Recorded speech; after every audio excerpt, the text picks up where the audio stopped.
राम राम। आप सभी विद्यार्थियों का आपके अपने विद्यास्थल में स्वागत है। तो उम्मीद करते हैं तुम लोग जहाँ होगा वहाँ लाजवाब, शानदार, बेमिसाल, अद्भुत, गजब, मस्त, स्वस्थ, तंदुरुस्त होगा और अपने जीवन में कुछ अच्छा करने का प्रयास कर रहा होगा। तो जो आज का वीडियो है उसमें हम लोग फिर से वही कोलिजन वाला जो बचा हुआ टॉपिक है उसको कंटिन्यू करेंगे और ये चैप्टर आज कंप्लीट हो जाएगा क्योंकि कोलिजन लास्ट टॉपिक है इस चैप्टर का। तो जो बचा हुआ टॉपिक है उसमें सबसे पहला चीज़ है कोफिशिएंट ऑफ रिसिचुएशन।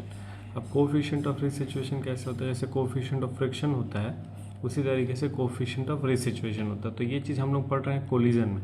तो कोलिजन में पढ़ रहे हैं तो देखा जाए कोलिजन से इसका क्या रिलेशन है। तो ये कहता है कि तो कोफिशिएंट ऑफ रिसिचुएशन जिसको हम लोग ई से डिनोट करते हैं, स्मॉल ई से, द कोफिशिएंट ऑफ रिसिचुएशन जिसको स्मॉल ई से डिनोट किया जाता है, is a measure of degree of restitution of collision. मतलब ये बताता है कि कितने किस हिसाब का कोलिजन हो रहा है। एक तरह से ये बताएगा किस हिसाब का कोलिजन हो रहा है। इसी को हम लोग बोलते हैं coefficient of restitution. It is defined as मतलब कैसे इसको दिया जाएगा, तो ratio of magnitude of relative velocity of separation. मतलब अपने को रेशियो बताना किसका किसका, magnitude of relative velocity of separation after collision to the magnitude of relative velocity before collision. Before ही होगा, वेलोसिटी अप्रोच बिफोर कोलिजन। हाँ, तो कहने का मतलब क्या हो गया कि इसका कहना ये है कि ई जो है, ई अपने को क्या बताता है, रिलेटिव वेलोसिटी बताता है। मैग्नीट्यूड ऑफ रिलेटिव वेलोसिटी एक बार जो होता है magnitude of relative velocity of separation after collision, मतलब आफ्टर कोलिजन रिलेटिव वेलोसिटी का मैग्नीट्यूड और बिफोर कोलिजन रिलेटिव वेलोसिटी का मैग्नीट्यूड, इसका जो रेशियो होता है उसी को हम लोग बोलते हैं ई। कहने का मतलब हो गया कोफिशिएंट ऑफ रिसिचुएशन। तो ये हो गया अपने पास कोफिशिएंट ऑफ रिसिचुएशन का फॉर्मूला। अब ये कह रहा है कि किन किन चीज़ों पे ये डिपेंड करता है। तो जो वैल्यू है ई का वो डिपेंड किन किन चीज़ों पे करेगा वो देख लिया जाए। तो value of E depends upon the following upon the material of colliding body. तो किस पे डिपेंड करता है, किस तरीके का मटेरियल है जो कोलाइडिंग बॉडी जो आपस में कोलिजन कर रहा है वो किस तरीके का मटेरियल से बना उस पर डिपेंड करता है। अब क्या होगा कि जब कभी भी परफेक्टली इलास्टिक कोलिजन होगा, परफेक्टली इलास्टिक कोलिजन होगा तो उस केस में ई का वैल्यू हमेशा क्या हो जाएगा, 1। कहने का मतलब जो वेलोसिटी आफ्टर कोलिजन है वही वेलोसिटी बिफोर कोलिजन रहेगा, क्योंकि जब दोनों सेम रहेगा रिलेटिव वेलोसिटी तब अपने को 1 देखने को मिलेगा। तो ये जो पॉइंट है, ये जो 4 पॉइंट है, इसमें क्या होता है ना, ये डायरेक्ट ट्रू फॉल्स या MCQ में या फिल इन द ब्लैंक्स में ही आ जाता है। जैसे आ जाएगा कि what is the value of coefficient of restitution for the perfectly elastic collision, तो ऑप्शन दे देगा 0, 0.1, 1, 2 कुछ भी ऐसे करके। तो ये याद रखना पड़ेगा कि क्या होता है। तो परफेक्टली इलास्टिक कोलिजन के लिए ई का वैल्यू कितना होता है, 1 होता है। ठीक है, उसके बाद इन इलास्टिक कोलिजन होता है। तो जब कभी भी इन इलास्टिक कोलिजन होगा तो ई का वैल्यू लेस देन 1 और ग्रेटर देन 0। मतलब क्या हो गया, 0 से 1 के बीच में लाई करेगा किसके लिए, इन इलास्टिक कोलिजन के लिए। परफेक्टली इन इलास्टिक कोलिजन के लिए क्या हो जाएगा, ई का वैल्यू 0 हो जाएगा। तो अब देखो ऐसे याद रखो। और सुपर इलास्टिक कोलिजन के लिए ई का वैल्यू ग्रेटर देन 1 हो जाएगा। तो यहाँ से याद रखो, सबसे पहले ई का वैल्यू 0 होता है। कब होता है, जब परफेक्टली इन इलास्टिक कोलिजन होता है। ठीक है, जब केवल इन इलास्टिक कोलिजन होगा तो ई का वैल्यू 0 से बढ़ के 1 के बीच में रहेगा। मतलब 0 से 1 तक कब रहेगा, सबसे पहले आया परफेक्टली इन इलास्टिक कोलिजन, ई का वैल्यू 0। फिर आया इलास्टिक कोलिजन, ई का वैल्यू 0 से 1 तक। फिर आया परफेक्टली इलास्टिक कोलिजन जिसमें ई का वैल्यू 1। फिर आ जाएगा सुपर इलास्टिक कोलिजन जिसमें ई का वैल्यू ग्रेटर देन 1। तो ऐसे लाइन से याद हो गया कि सबसे पहले 0 हुआ, फिर 0 to 1 हुआ, फिर 1 हुआ, फिर ग्रेटर देन 1 हुआ। ये है ना ग्रेटर का साइन, ग्रेटर देन 1 हुआ। ठीक है, तो ये कब हुआ, तो ये हुआ परफेक्टली इन इलास्टिक कोलिजन के लिए। ये कब हुआ, तो इन इलास्टिक कोलिजन के लिए। ये हुआ इलास्टिक कोलिजन के लिए। ये हुआ सुपर इलास्टिक कोलिजन के लिए। ठीक है, तो ऐसे लाइन से याद भी हो जाएगा। अब हम लोग बात कर लेते हैं in elastic collision in 2 dimension के लिए। तो in elastic collision in 2 dimension अगर हम लोग, क्योंकि हम लोग कोलिजन इन 2 डायमेंशन ही बात कर रहे थे, तो जिसमें हम लोग बात किए थे परफेक्टली इलास्टिक वाला कोलिजन, 2 डायमेंशन वाला कोलिजन बात किए थे एक। अब दूसरा बात कर ले इन इलास्टिक कोलिजन अगर 2 डायमेंशन में होगा तो क्या देखने को मिलेगा। तो इन इलास्टिक कोलिजन अगर 2 डायमेंशन में है तो let 2 body of mass m1 and m2 with initial velocity u1 and u2 and after collision final velocity भी v1 and v2 then by law of conservation of momentum। तो जो वहाँ हम लोग देखे थे वही सेम चीज़ है, कुछ बहुत फ़र्क नहीं है। जैसे देखो हम लोग देखे थे पिछले क्लास में देखे थे, क्या था, ये वाला सिचुएशन देखे थे ना। ये क्या था, कोलिजन इन 2 डायमेंशन था और हम लोग इलास्टिक कोलिजन के लिए बात किए थे। तो जो एक्स एक्सिस में आया था, वाई एक्सिस में आया था, वही सेम चीज़ यहाँ पे भी आ रहा है। ठीक है, इन इलास्टिक कोलिजन में अगर हम लोग बात करने जाएंगे तो इन इलास्टिक कोलिजन में काइनेटिक एनर्जी का लॉस होगा नहीं। जब काइनेटिक एनर्जी का लॉस होगा नहीं तो केवल मोमेंटम से रिलेटेड अपने को बात करना है। तो मोमेंटम से रिलेटेड अगर बात करना है तो सबसे पहले मोमेंटम निकलेगा अपने को एक्स एक्सिस में। और दूसरा मोमेंटम निकलेगा अपने को वाई एक्सिस में।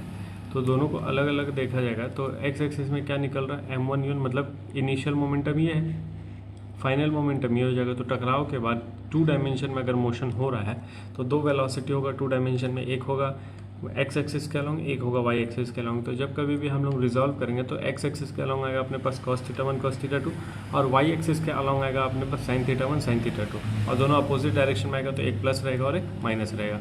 ठीक है, तो वाई डायरेक्शन में इनिशियल में कोई वेलोसिटी नहीं था तो क्या हो जाएगा, 0 हो जाएगा।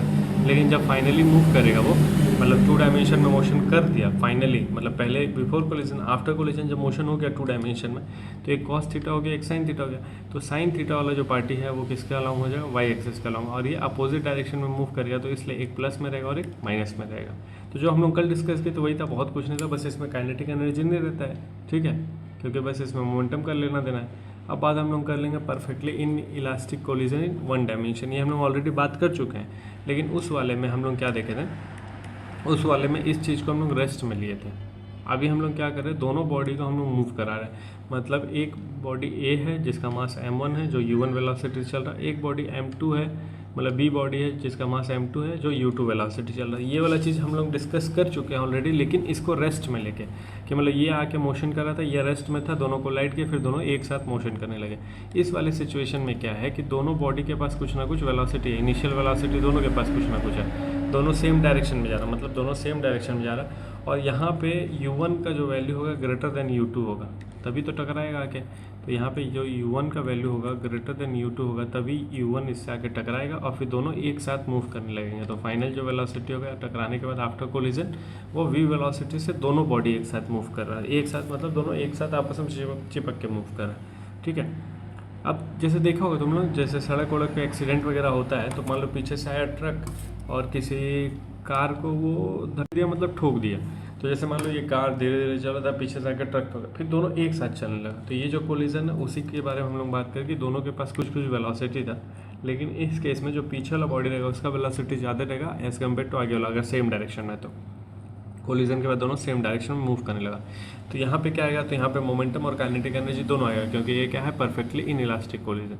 तो परफेक्टली इन इलास्टिक कोलिजन में हम लोग मोमेंटम और काइनेटिक एनर्जी दोनों के बारे में बात करते हैं, और काइनेटिक एनर्जी का लॉस होता है। तो अब हम लोग को इतना देखो मालूम होना चाहिए कब क्या क्या लेना पड़ेगा, कैसे इक्वेशन बनेगा। तो सबसे पहले हम लोग क्या बात करेंगे, मोमेंटम से रिलेटेड बात करेंगे इक्वेशन। तो according to law of conservation of momentum, initial momentum is equals to final momentum. Initial momentum मतलब m1u1 प्लस m2u2, तो हो गया m1u1 प्लस m2u2। फाइनल क्या हो जाएगा, दोनों बॉडी का मास और v वेलोसिटी, तो m1v1 प्लस m2v2। यहाँ से कॉमन ले लेंगे v, तो v कॉमन लेके अपने पास जो इक्वेशन आएगा v का वो ये आएगा, एक इक्वेशन ये आ गया अपने पास फ्रॉम मोमेंटम। अब हम लोग सेम चीज़ बात करेंगे काइनेटिक एनर्जी से। तो काइनेटिक एनर्जी का अगर लॉस है, हमको नहीं पता क्या हो रहा है, लेकिन चेंज होगा काइनेटिक एनर्जी में, इतना हमको पता है क्योंकि वेलोसिटी में चेंज आ रहा है। तो अगर काइनेटिक एनर्जी में चेंज होगा, तो अगर हम लोग बात करेंगे काइनेटिक एनर्जी इनिशियल और काइनेटिक एनर्जी फाइनल, और चेंज हो रहा तो बीच में क्या लगा देंगे, माइनस, तो ये हो जाएगा चेंज ऑफ काइनेटिक एनर्जी। अब चेंज ऑफ काइनेटिक एनर्जी कैसे निकलेगा, तो initial kinetic energy half mv² होगा, तो हाफ mv² पहले बॉडी के लिए, दूसरे बॉडी के लिए हाफ mv², लेकिन वेलोसिटी है यहाँ पे u, तो वेलोसिटी हो जाएगा u1 और u2।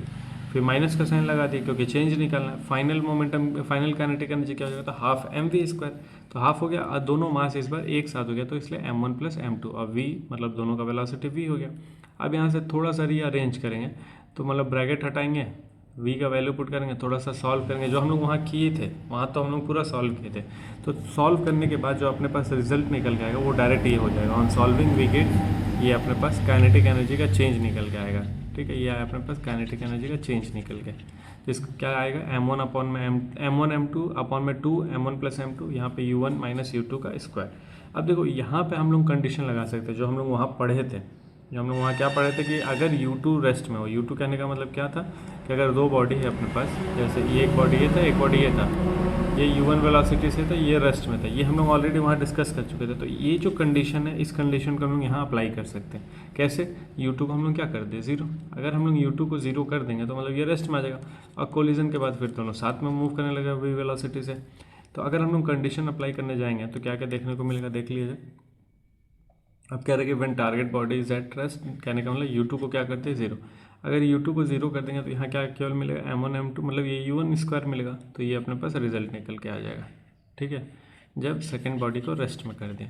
अब क्या करते हैं और कंडीशन, तो अपने हिसाब से यहाँ पे खूब कंडीशन लगा सकते हैं, लेकिन यहाँ पे हम लोग दो ही में डील किए। एक तो ये रेस्ट में कर दिया और दूसरा कर दिया कि जो मास है M2 का वो बहुत बड़ा हो जाए M1 से। कहने का क्या मतलब, कुछ ऐसा सिचुएशन हो जाए, ये हो जाए M1 जो U1 वेलोसिटी से चल रहा था, ये हो जाए M2 जो U2 वेलोसिटी से चल रहा था। ठीक है, तो तब इस केस में अपने को जो चेंज ऑफ काइनेटिक एनर्जी देखने को मिलेगा, हम लोग जो भी बात करें चेंज ऑफ काइनेटिक एनर्जी के लिए बात करें, मास M2 को बहुत बड़ा कर देंगे M1 से, तो उस समय जो काइनेटिक एनर्जी देखने को मिलेगा वो काइनेटिक एनर्जी कुछ ये देखने को मिलेगा। क्या हो गया, तो हाफ M1 U1 का स्क्वायर। ये कब देखने को मिला, तो ये किस केस में है, M2 greater than, very much greater than M1 हो गया, तो उस समय जो चेंज ऑफ काइनेटिक एनर्जी हो जाएगा ये हो जाएगा। कहने का मतलब क्या हो गया, when a light body collides with a very heavy target body and stick to it, it loses its kinetic energy completely. ये कह रहा है कि जब कभी भी कोई छोटा ऑब्जेक्ट बड़े ऑब्जेक्ट से कोलाइड करेगा तो वो अपना काइनेटिक एनर्जी पूरे तरीके से लॉस कर देगा। तो वही अपना kinetic energy and stick to it, it loses its kinetic energy completely. ठीक है, तो इसका मतलब यहाँ पे जब कभी भी एक छोटा बॉडी बड़े बॉडी से कोलाइड करेगा तो वो अपना काइनेटिक एनर्जी पूरे तरीके से लॉस कर देता है बड़े वाले। कहने का मतलब क्या हो गया कि किसी छोटे चीज़ को हम फेंक रहे हैं तो उसका कुछ वेलोसिटी था, लेकिन वो जब बड़े वाले ऑब्जेक्ट से जाके टकराएगा तो उसका वेलोसिटी जीरो हो जाएगा, खुद का जो वेलोसिटी था वो जीरो हो जाएगा, तो वो अपना काइनेटिक एनर्जी लूज़ कर दिया। तो वही बात यहाँ पे कह रहा है शब्दों में। ठीक है, तो ये बात हो गया, अपने पास दो कंडीशन हम लोग देख लिए। अब हम लोग देख लेंगे अलग केस। अलग केस कहने का मतलब क्या हो गया कि जो अलग अलग टाइप ऑफ बॉडी का कोलिजन देख रहे हैं उसी को हम लोग फिर से कंटिन्यू कर रहे हैं। अब है perfectly in elastic collision in 2 dimension. तो अभी इन इलास्टिक कोलिजन को 2 डायमेंशन में देखना है। अब जब तब कभी भी हम लोग 2 डायमेंशन में चले जाएंगे तो भैया एक्स और वाई एक्सिस के बारे में बात होने लगेगा। तो देख लो, एक ऑब्जेक्ट अपने पास ये है, एक ऑब्जेक्ट अपने पास ये है, चल क्यों नहीं रहा, इसका U1 वेलोसिटी है, और एक ऑब्जेक्ट अपने पास ये रखा हुआ है यहाँ पे जो U वेलोसिटी से x एक्सिस के अलॉन्ग मूव कर रहा, और ये जो है किसी एंगल पे मूव कर टकरा रहा। वही पुल वाला कहानी हो गया, पुल को मतलब किसी एंगल से मार रहे हैं, वो मूव कर रहा है पॉजिटिव x एक्सिस में। तो इस तरीके का कुछ कंडीशन है, और दोनों कोलाइड करने के बाद एक साथ v वेलोसिटी से मूव करने लगे। ठीक है, सिचुएशन क्या है पता चला कि एक बॉडी है जो किसी एंगल से मूव कर रहा है और एक बॉडी x एक्सिस के अलॉन्ग मूव कर रहा है। दोनों, तो वो जो एंगल लिए यहाँ पे हम लोग थीटा लिए हैं, और जब कभी भी दोनों कोलाइड किया मतलब दोनों का कोलिजन हुआ, दोनों फिर x एक्सिस से अल्फा एंगल बना के एक साथ मूव करने लगे v वेलोसिटी से। ये पूरा सिचुएशन है। अब इस पूरे सिचुएशन में क्या देखने को मिलेगा, तो सबसे पहले हम लोग क्या लगा देंगे, law of conservation of momentum. तो 2 एक्सिस में देखने को मिलेगा, एक होगा x में, एक हो जाएगा y में। तो x एक्सिस में क्या क्या रिजल्ट मिलेगा, तो x में m1, देखो इसको रिजॉल्व करेंगे तो x के along m1 u1 cos theta, तो पहले बॉडी का मोमेंटम। दूसरे बॉडी का मोमेंटम x एक्सिस के अलॉन्ग है तो सीधा सीधा m2 u2, ये हो गया इनिशियल मोमेंटम x के अलॉन्ग। y के अलॉन्ग मतलब फिर फाइनल मोमेंटम x के अलॉन्ग क्या मिलेगा, तो जब दोनों का इस वेलोसिटी को रिजॉल्व करेंगे हम लोग तो cos अल्फा मिलेगा x के अलॉन्ग, तो m1 m2 एक साथ हो गया, वेलोसिटी का क्या लेंगे cos अल्फा, ये हो गया x एक्सिस में। अब इसी चीज़ को y एक्सिस में अगर हम लोग देखेंगे तो y एक्सिस में क्या मिल जाएगा, तो जब हम इसको रिजॉल्व करेंगे तो y के अलॉन्ग अपने को वेलोसिटी मिलेगा, वो कितना मिलेगा m1 u1 sin थीटा। तो यहाँ पे y के अलॉन्ग वेलोसिटी मिला। अभी तक हम लोग जितने में देखे थे y के अलॉन्ग कोई वेलोसिटी नहीं मिला था, क्योंकि वो हमारा बॉडी x एक्सिस में मूव कर रहा था। तो x एक्सिस में मूव कर रहे थे, केवल x वाला वेलोसिटी ले रहे थे, y में कोई नहीं हो रहा था। यहाँ पे एंगल पे मूव कर रहा है तो इसलिए दोनों वेलोसिटी होगा, x में भी होगा y में भी होगा। तो इनिशियल मोमेंटम ये हो गया अपने पास। फाइनल मोमेंटम अगर लिखने जाएंगे कि y के अलॉन्ग फाइनल मोमेंटम क्या है, तो इसको रिजॉल्व करेंगे तो साइन आएगा अपने पास, तो m1 m2 एक साथ हो गया, और y के अलॉन्ग जो अपने पास वेलोसिटी आएगा वो क्या आएगा, v sin अल्फा।